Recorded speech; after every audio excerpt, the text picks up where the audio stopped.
Arsenal ΠΑΟΚ 1-0. Μετάδοση του Μέγκα από το Highbury. Επίσημα τα εισιτήρια είναι 37.982. Μπορεί να το δείτε στο βάθος στον πίνακα.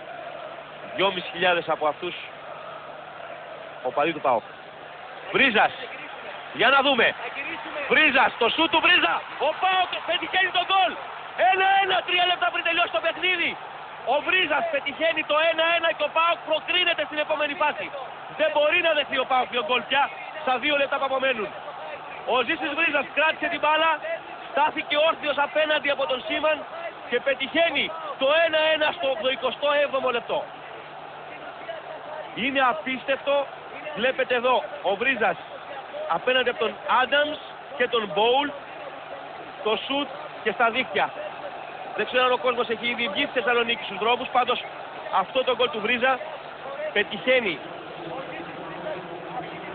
κάτι που πριν από ένα μήνα όταν έγινε η κλήρωση θα το θεωρούσε κάποιος απίστευτο. Ο ΠΑΟΚ πετάει έξω την Arsenal, τρίτο φαβορί για το φετινό κύπελλο UEFA σύμφωνα με τους bookmakers.